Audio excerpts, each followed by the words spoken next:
Bum bum bum bum bum bum bum bum bum bum bum bum bum bum bum bum bum bum bum. Hey everybody, come on in. It's time for Coffee with Scott Adams. And you know what that means. Yes, you do. It's the best part of the day. It's the thing that makes everything better. And to participate, got dope, somebody says? Good. Well, your simultaneous sip may be different than most of the rest of you. If you would like to participate in the simultaneous sip, it doesn't take much. All it takes is a cup or a mug or a glass, a tankard, chalice or stein, a canteen, jug or flask, a vessel of any kind. Fill it with your favorite liquid. I like coffee. And join me now for the unparalleled pleasure, the dopamine hit of the day, the thing that makes everything better, the simultaneous sip. Go. Better every time. Just when you think, I know you're probably thinking to yourself, it can't possibly be better every time. And then you do the sip and you think, it is every time. It gets better. Well, let's talk about all the fun stuff in the news. I'm coming up with a term, which let's see if I can get this to catch on. I call it the Bernie bomb. Bomb, B-O-M-B, as in things that explode. And the Bernie bomb works like this. And I'm sure you've noticed, and it turns out that CNN has now noticed, because they did a piece on it, that Republicans, and President Trump in particular, and Trump supporters in particular, seem to be very pro-Bernie Sanders, suspiciously pro-Bernie. They seem to say nice things about Bernie's supporters and about his fight and his consistency. And gosh, it's so unfair when Bernie gets robbed of the nomination. It would sure be a shame if it happened again. Sure would be. Now, of course, CNN, John Avalon, did a little piece I was just watching, in which it seems that they have figured out that Bernie would be the worst matchup, because socialism is just a terrible matchup for Trump during a strong economy. If the economy were weak or even just somewhere in the middle, well, maybe people would listen to a new message. But when things are unambiguously working well, people are not going to take on a big risk. So the Bernie bomb works this way, and here's the beauty of it. The Bernie bomb goes off no matter what. So you can try to diffuse it, but then it'll just go off. Or you could leave it, and then it'll just go off. You only have two options with the Bernie bomb, and they're both explodey. Option number one, he doesn't get the nomination, despite having the greatest number of votes. What happens? The Democratic Party is blown apart. Bernie bros defect in at least large enough numbers that the Democrats have no chance of winning the presidency, and it might rip apart the party with some permanent damage. So if Bernie loses because he gets into the he has the most votes, but he doesn't get elected when it actually comes to the convention, doesn't get appointed, picked? What's the right word for a convention? So that's one way. The other way is if, let's say, Bloomberg just beats him fair and square. If Bloomberg beats him fair and square, meaning that he debates well, he buys a lot of ads, and he just gets more votes, and then Bloomberg gets the nomination, what happens? The Bernie bomb blows up, because it will be clear even to Democrats that Bloomberg literally bought the election. What is more opposite of Bernie than buying an election? Nothing. So if Bloomberg wins fair and square, or if he gets the nod in some kind of a brokered convention situation, the Bernie bomb blows up. But what if Bernie gets the nomination? Then he runs in the general election, gets destroyed by Trump, and half of the Democrats, at least the parts that are pro-democratic socialist, their entire thing gets discredited as something that can't win. And suddenly, the Democrats blow up. So there are three ways that the Bernie bomb can blow up, and there's no way to defuse it. It's already too late. It's an undifusable bomb. So I've never seen President Trump in a stronger position to win re-election than right this moment. Now, you assume that things are going to change, right? There's just so many months between now and Election Day. We'll have surprises and all kinds of stuff is going to happen. So you can't say anything about the moment. But at this very moment, if nothing changed, the president's in the strongest position we've ever seen. Now, interestingly, according to a Zogby national poll, and I don't really know which polls are credible and which ones are not, so help me out on that. But a Zogby poll put Bloomberg at number 2 nationally. So among the Democrats, Bloomberg has already bought his way to the second spot behind Bernie. Now think about that. What does that tell you about the nature of reality? So the people who went from not supporting Bloomberg to supporting him, and apparently millions of people have made that journey, and fairly quickly. What has Bloomberg done to earn their votes? Was it because they learned about his policies? No, that didn't happen. I'll bet there's almost nobody who knows what Bloomberg's policies are. I pay attention to the news. I couldn't tell you what his policies are. I mean, in a general, I know he's a sort of a centrist Democrat, so I can take some guesses, but I don't really know. I don't really know what Bloomberg wants to do. And I pay attention. Is it because people saw him debating and he did such a good job? No, he hasn't debated yet. So what it tells us is that brainwashing works. Somebody in the comments says advertising works. I'm not sure it's advertising when you do it at this scale. I would say that advertising is telling people that your product exists and here are some good things about it compared to the competition. That would be advertising. Simply making somebody aware of your product and maybe put it top of mind and maybe give it a good feel to it. I would say that's properly, you could call that just advertising. But when somebody with $70 billion or whatever it is decides to spend as much as it takes to change people's minds, it's not really advertising anymore. Because first of all, it's not about giving you information that's useful and accurate and compares you to the alternatives. It's mostly lies. I mean, that's what campaigns are. Campaigns are mostly lies. Lies of omission, lies of context, that sort of thing. But mostly lies, and it doesn't matter who it is, that's what it is. So he actually bought enough brainwashing to make him number 2 in the Democratic Party. Now, if you're a Democrat, how does that feel? How does the party that doesn't like income inequality feel about the guy who's one of the richest people buying the election, or at least buying the nomination, in their party?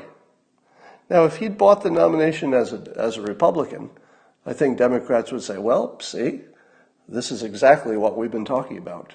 We have a target now. Our target is that damn Republican who bought the election or at least bought the nomination.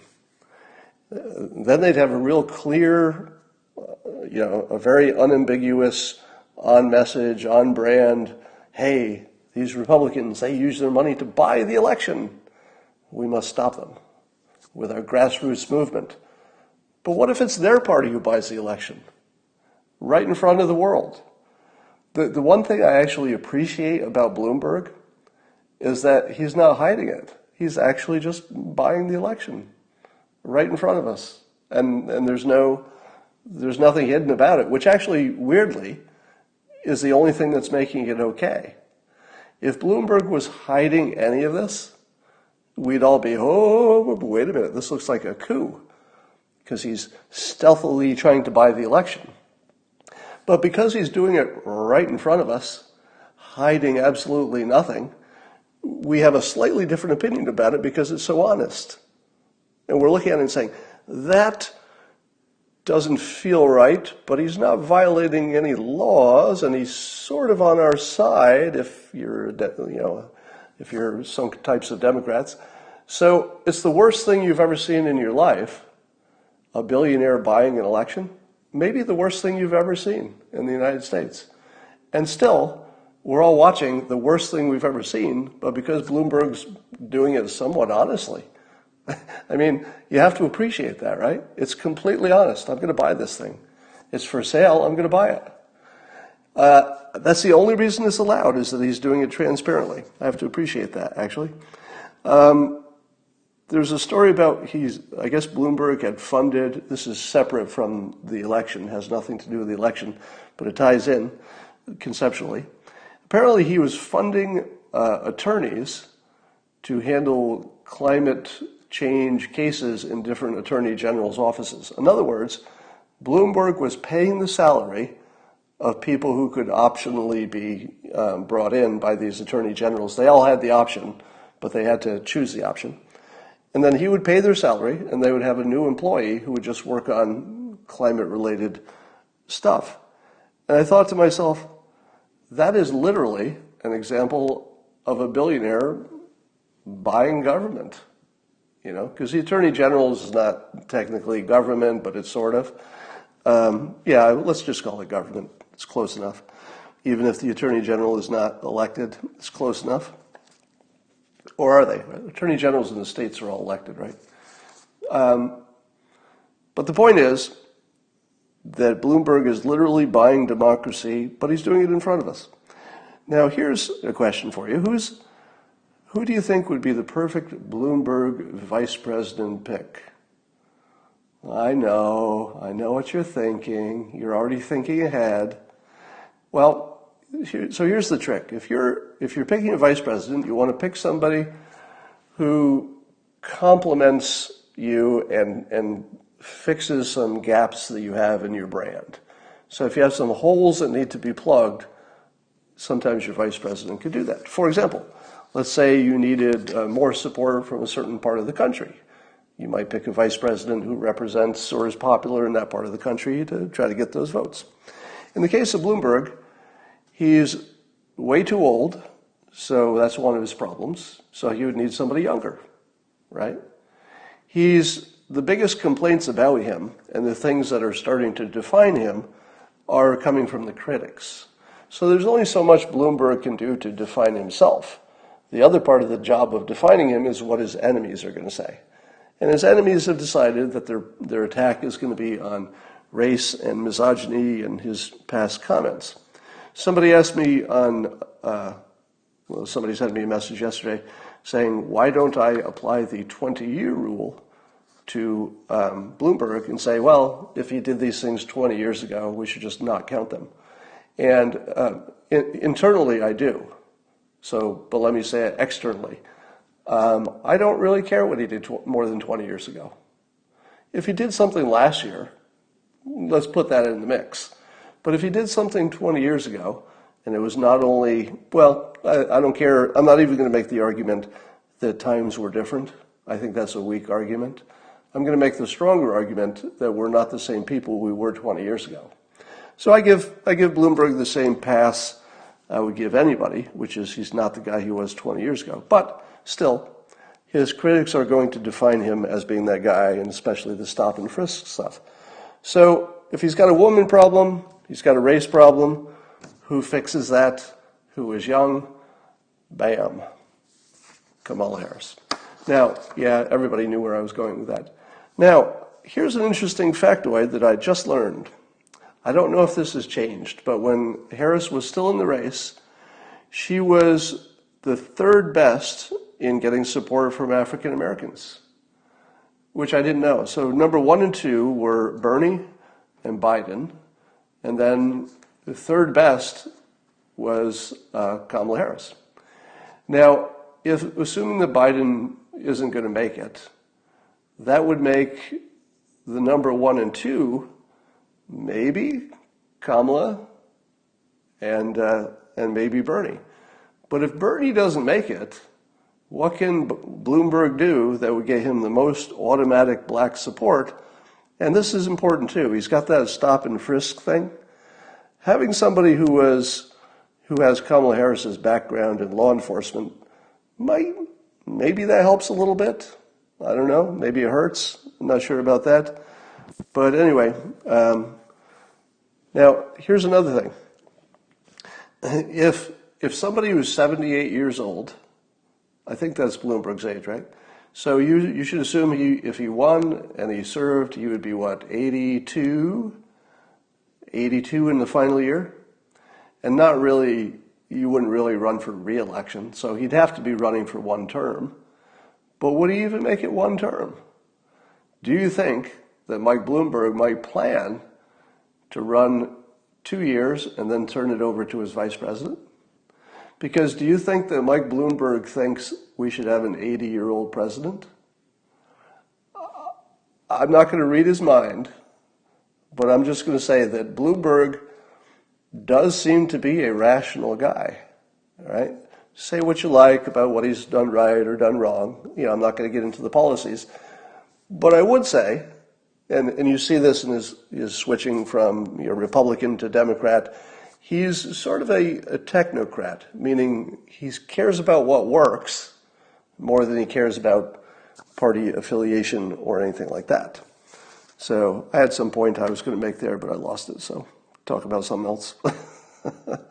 I've had a really rough week. I wake up at night in screaming pain every night. I mean, just horrible abdominal pain, and I don't know what that's about yet. So pardon me, I'm not doing a lot of sleeping, and I'm heavily medicated right now. Jeff Bezos put up $10 billion to fight climate change. So I put this math quiz on Twitter. See if you can answer the question. Jeff Bezos pledged $10 billion of his own money to address climate change. How much money would Bezos have pledged if Bernie had eliminated income inequality? Now, of course, there's no specific answer to that. It's just fun to think about. But what would the world look like under a Bernie perfect world where you don't have income inequality? Well, you wouldn't have a Jeff Bezos, so you wouldn't have somebody giving $10 billion to fight climate change. So I asked this question, and I thought to myself when I posted it, I sure hope no economists answer this, because then it's going to get complicated. It took about 10 seconds for an economist to answer it, Joshua Gans, an economist. I'm familiar with him. We've communicated over the years over Twitter and email. And he weighs in, he says, that it would be effectively the same as the government would have that $10 billion. In other words, if Bernie were president, he would tax away all that money, the government would have it, and then the government could spend it for climate change. So I'm thinking, damn it, my clever little tweet, which wasn't meant to be too rigorously mathematical, has already been debunked by an actual working economist. But I'm not done yet. No. Just because Joshua is smart and never engages in loserthink does not mean I agree with him on all cases. So here's my response. I said partial credit for a correct short-term answer. The correct long-term answer is that no one would have any money, because income equality would, by definition, eliminate all personal incentives to work hard, start businesses, get promoted, any of that. There just wouldn't be any point to any of it. So eventually nobody would have any money. So the government wouldn't have it, Jeff Bezos wouldn't have it. So the answer is zero, because we would all be a poor agrarian society. But here's the good news. Once the economy of the world is destroyed, not much CO2. So it works out, I guess. And then Joshua came back with a criticism of mine, thinking that I changed the game, moved the goalposts. Well, I didn't do that intentionally, but my point is that economists tend to debate each other and understand what the other said. So when I made my case, Joshua Gans made a perfectly rational, response to it. I made a response to it that I think he also understands. He made a response that I understand. If he and I, debated a few more rounds, I think we would get to some point where we realize we all agree. And that would probably be the end of it. So that is the opposite of loserthink. All right. Bernie has a commercial that he's playing now, in which he's claiming in his commercial, this is like the feature point of the commercial, is that he's potentially the, quote, first Jewish American president. And in this commercial, he evokes, and I think this is an approved Bernie ad, he evokes the fine people hoax. Again, the fine people hoax, the most debunked hoax in American politics. The belief that President Trump called the neo-Nazis fine people, easily debunked. You just have to look at the transcript, look at the full video, and realize that the part people see is an edited out of context thing. Is that possible? Can you edit things and take them out of context and turn something into nothing? Well, let's ask Bloomberg, because Bloomberg recently had a piece of video taken out of context in which he said, he once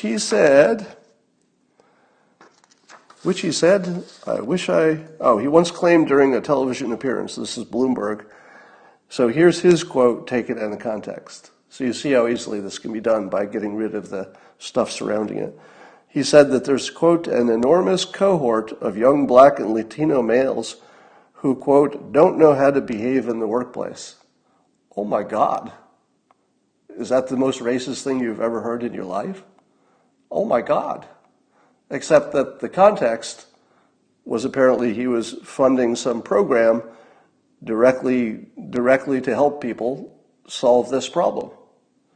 Doesn't that change it completely?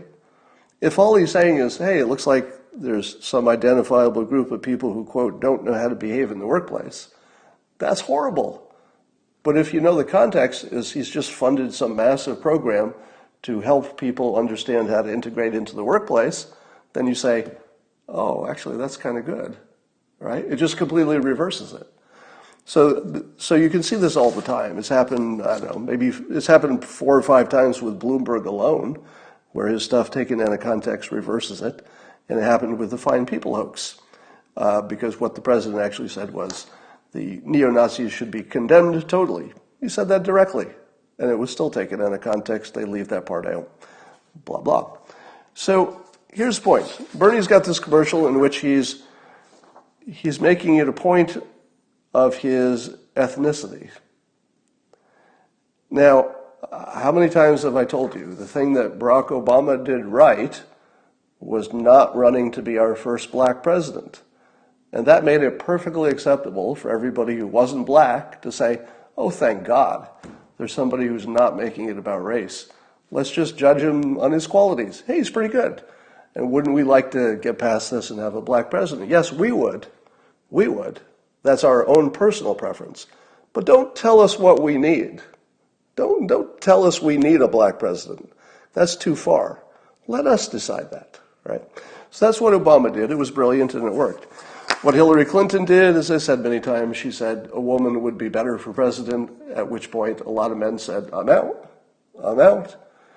You know, as soon as you say that your gender is superior, you're disqualified. Bernie is trying to make it an advantage that he would be the first Jewish American president. So let me say the same thing I said with Hillary Clinton. I'm out. I'm out. As soon as he makes it about race or ethnicity, it's not part of the American experience for me. You know, as soon as that's, he didn't say much about it other than he would be, but still, I don't need that from the candidate. I would love to say that about him myself. If you let me decide, I'd say, oh, that's cool. We got a Jewish American president. I'd like to check that box too.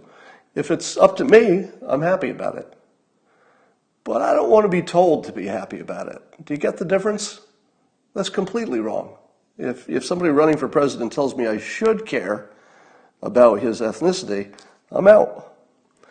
So that bothered me. But the worst part is that the only thing good about Bernie was that he seemed somewhat ethical and somewhat genuine. But his use of the fine people hoax as his primary attack vehicle in this ad, I think puts the lie to all of that. So Bernie is now, he's gone full racist and full liar. So everything that you liked about Bernie is that, well, at least he's consistent. He doesn't get into that identity politics stuff too much compared to the other ones. And he at least is playing it straight. He doesn't seem to be lying. And now that's all changed. Yeah, somebody says he's always lied, but in terms of reputation, he had a cleaner reputation, I think, than other people, other politicians. So I think now that I'm going to agree with Alan Dershowitz, who said, I think it was Sunday night on Joel Pollak's radio program on the Breitbart radio. I think it was Dershowitz who said that if Bernie Sanders wins the nomination, Dershowitz, who is a registered Democrat, voted for Hillary Clinton, said it might force him to leave the Democratic Party and campaign against him nationwide. And I join with Dershowitz in saying that if Bernie gets the nomination, I will register Republican, and I'll vote for the first time in a while. I voted a long time ago, but I haven't voted in a long time. And I'm not going to be voting for Trump. I mean, I will vote for Trump. But the point of it would be to vote against Bernie. Because I think Bernie could legitimately destroy the country in a way that a normal politician, even a normal Democrat wouldn't destroy the country. I don't think there's a chance that Bloomberg would destroy the country. Right? And that's the whole reason he's running, right? He doesn't want to destroy the country. So if Bloomberg gets the nomination, I'm not going to vote. I'm not going to vote because I'd rather, I like to keep that at least little crumb of independence. Maybe that's already gone. But Bernie, I would consider a national threat. He would be a national threat to actually everything. You could lose everything with Bernie. But you're not going to lose everything if it's some other Democrat, if it's Biden or something. You know, we won't do as well, but you're not going to lose everything. So I'm anti-Bernie to the death because he crossed the line for me. That the Fine People hoax just trips my wire. I mean, if you're going to be that bad, then well, you just can't be president. All right. The interesting thing about Bernie as a candidate is he would be the first candidate who was hated for being, try to say this right because it's confusing. He would be the first candidate who was ever hated by, let's say, racists who just hated him because he was Jewish American. So he'd be hated for being Jewish by some portion of the population who are racist.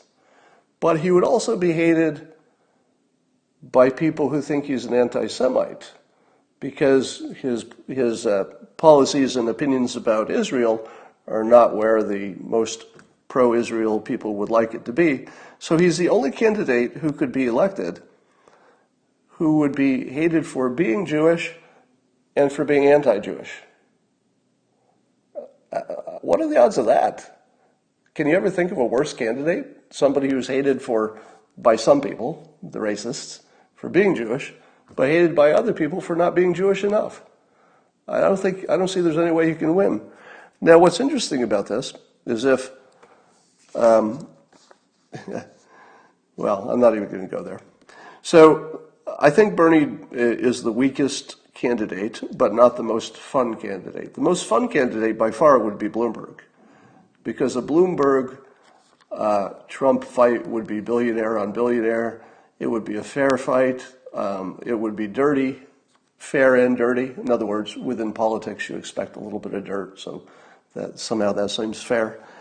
But I think Trump would destroy them both. All right. Let's see what else we got. Biden. So Biden does a TV interview, which is always a mistake for Biden because he's Mr. Gaff. So they usually try to keep him away from cameras.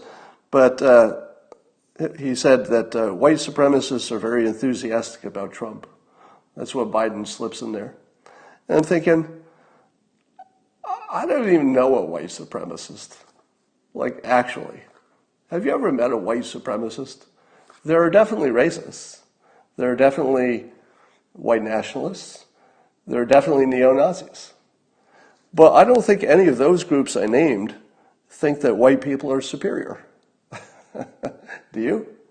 Is there a white supremacist somewhere in the country, in the United States in 2020, who has a television set and they can see a little bit outside of their hovel or wherever they're living?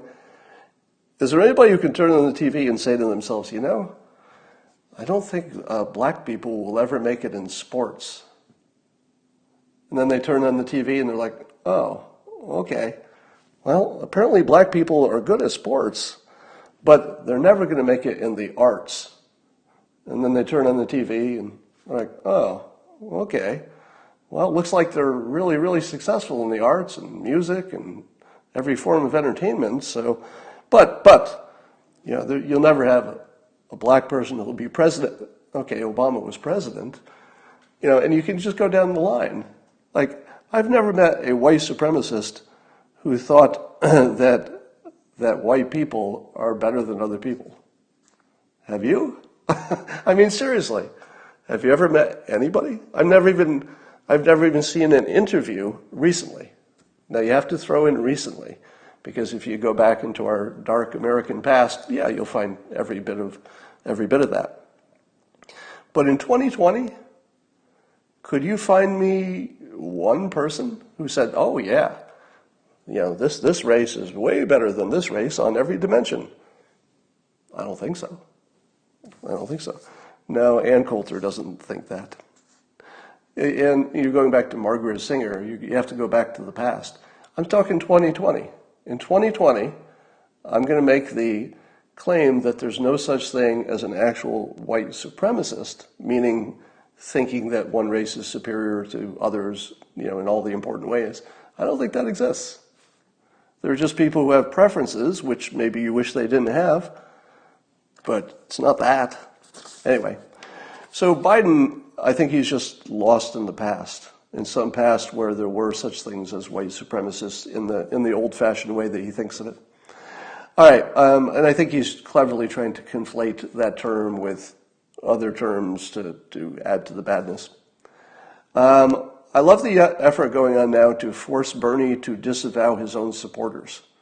I don't think it's going to happen, but I think it was Biden and maybe others who were calling for him to disavow his Bernie bro supporters who are misogynistic and whatever else they are. I just love watching the Democrats tear each other apart. All right, here's a thought for you. For a while there were lots of talk about reparations, but you haven't heard about it lately, right? During the early parts of the Democratic primary process, you saw some of the Democrats talking about, hey, yeah, I would do reparations for slavery. But I haven't heard it lately. It feels like it dropped off the top 10 of things that people are talking about. But let me just throw out this idea. So recently the Trump administration joined with Congress in a bipartisan thing. So it's not just a Trump thing, but Trump signed off on it. So the administration traditionally gets credit, even if Congress did most of the work. As long as the president says yes at the end, the administration tends to get some credit for that, even if you think they shouldn't. So one of the things that fits in that category is that the president signed a bipartisan bill back in December that will permanently provide more than $250 million a year to the nation's historically black universities, along with dozens of other institutions that serve large shares of minority students. Now, if the government and our Congress decides to put $250 million a year toward primarily black interests and black education in particular, higher education. And I think the emphasis here is on STEM type programs. So there's a real interest to get the higher paying jobs cranked up here. So is that not reparations? Is that not reparations? Now, apparently it's bipartisan, so Republicans and Democrats both looked at it and said, not bad. The trouble with doing something that's more traditionally reparations, meaning you cut a check, like was done with the Japanese Americans who were held in internment camps in World War II, they just got a check, which covered almost nothing compared to what they lost in many cases. But that's not really practical with slavery reparations, because you've got all the people who weren't here when it happened. You've got, what about people who are black, but they came in after slavery, they came from other countries, and it would be impossible to just write checks. So that's never going to happen. But if you may recall that I once, not too long ago, a few years ago, I was blogging about where we could do reparations in a way that would make everybody happy, which would be funding college for black students with some kind of favoritism. And that's what this is. So it's a favoritism for black students and other minorities in which they get some favorable funding from the government so that they have high-level institutions. Now, does this matter? Is it enough? Well, I would note that Kamala Harris came out of one of those colleges. So it's clear that those colleges are producing leaders. And I would say this is a really, really strong approach to something like reparations. So here's the fun part. Think of the things that Trump has done for the black community, including the opportunity zones. I think Tim Scott was kind of in charge of that, so there are, I may be using the wrong thing, special opportunity zones or something, but it's basically, again, it's government funding for disadvantaged areas, which are primarily black and minority areas. So we have two areas in which the government is very directly funding very large amounts of money to black interests that you could say that's not reparations, but I think that's just word thinking, because it looks exactly like reparations to me, the best you could do. Since you couldn't write checks to everybody, there's no way to do that. All right, let's talk about something else. Does it seem to you that Trump is the only one who is working on unity while the Democrats are working desperately to divide us? Just keep that in mind as you're watching, because I just gave you some examples where Trump, and you could throw in prison reform and other things, low unemployment rates. So President Trump is continuously doing things which are obviously designed to bring people together in the United States. And the Democrats are obviously doing the opposite. They're very obviously doing the opposite. All right. The Boy Scouts of America filed for bankruptcy amid a surge in legal costs over its handling of sexual abuse allegations. Now, this story, the actual details of the story, I'm not interested in. I mean, they're important, and they can't be swept under the rug, of course, but just for our purposes today, the actual details of those cases, I'm not too interested in. Here's what I'm interested in. Incentives work. Every time you see a situation in which there's a clear incentive to do one thing versus the other, you should expect that that's going to make a difference.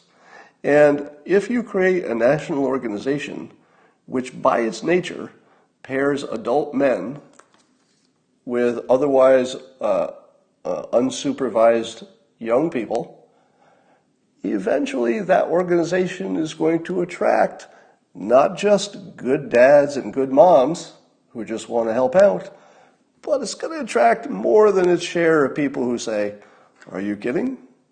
That's exactly what I want." The people who have bad intentions and just want to have access to children, really. So every time I see somebody who's a coach for some youth league or something like that, there's always a little bell that goes off in my head which says, I hope they just want to help. I hope they just want to help. But what I use is the shoe salesman analogy. And it goes like this. And by the way, I have no evidence that this is true. Just think it through. My belief is that the industry of shoe salesperson has existed for a long time. And over time, you would expect that it would attract more than its share of people who kind of like feet and shoes more than the average, if you know what I mean. So in theory, sooner or later, most or all male shoe salespeople should have a little love of shoes.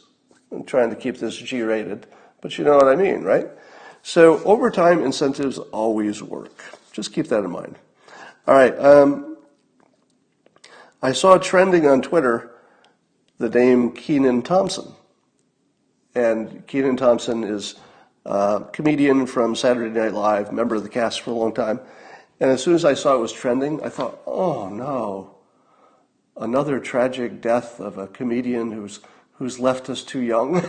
And I click on it, and it turns out it wasn't any bad news. He got the job of hosting the White House Correspondents' Dinner.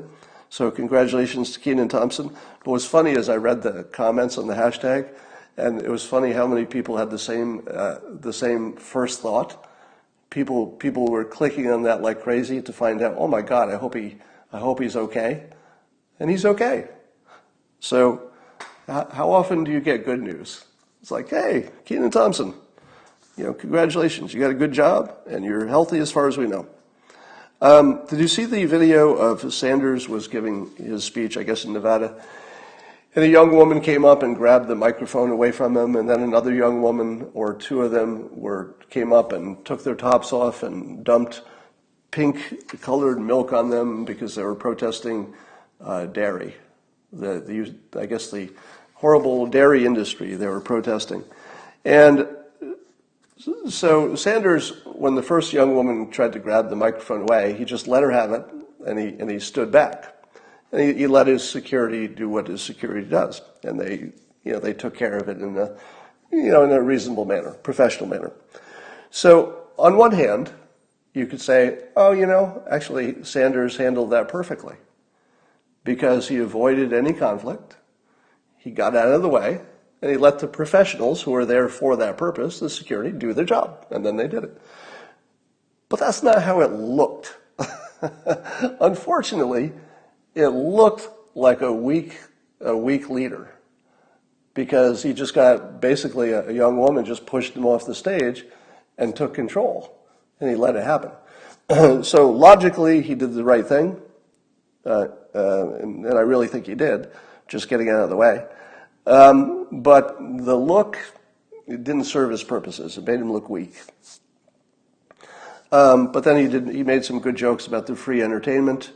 So I think he recovered a little bit from that. And I thought to myself, if I were a political operative, and let's say I were a political operative who was working for Bernie, but I was the dirty tricks person, what would be the best dirty trick that you could pull that looks like it's against Sanders but would work in his favor?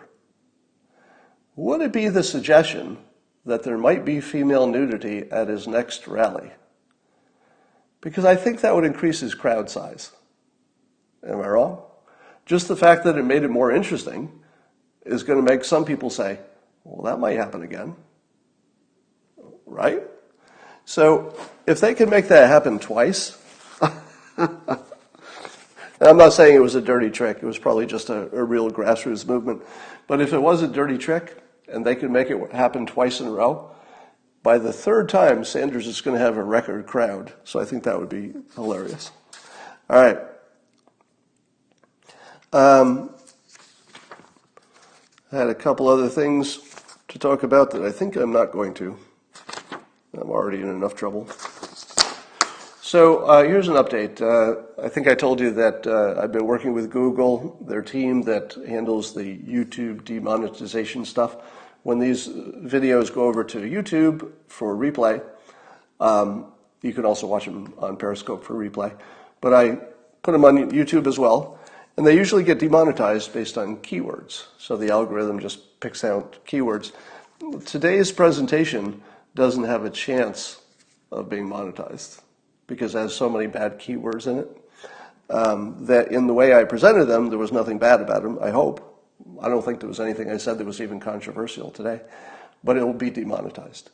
And I'm still working through that, just so you know.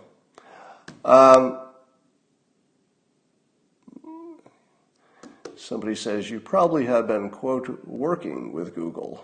Okay, I don't know what that means. Yeah, so the other story that Joel Pollack broke on his radio show, Breitbart Radio with Dershowitz, is that Dershowitz is apparently going to reveal sometime in the near future, based on some, I don't know, some legal case that's going to be filed or whatever, that Soros once asked Obama to investigate somebody. I think that's the story. But I would say that's a wait and see. I wouldn't put any weight on that until you see the details, because that's either a big deal or a no deal. And even Dershowitz said it's not that unusual for people to whisper to presidents and, say, hey, you ought to look into this. All right. Somebody says, will Comey, Brennan, and or Clapper be indicted? I would guess no at this point. And the weird thing is, I don't know that there will ever be a reason. Do you? I just don't know that we'll ever see a reason that they're not indicted. I think it just won't happen. So I almost had Tulsi Gabbard on this Periscope yesterday. No, I almost had her on Friday, but I couldn't schedule it because she couldn't do it at this time and I couldn't do it at her time. So they did circle back and tried to do that, but I couldn't schedule. Bloomberg de Blasio ticket, no. Got anything on McCabe? So McCabe will not be charged. And honestly, I don't really understand the differences between one person lying to Congress or lying to the FBI. I just don't know what makes one illegal and one not. I will observe that there doesn't seem to be a standard way that rule is applied. Somebody says, then what is Durham doing? Well, I don't know what Durham is doing. I just predict that you're not going to see those guys that you mentioned indicted. Got lots of questions here. All right.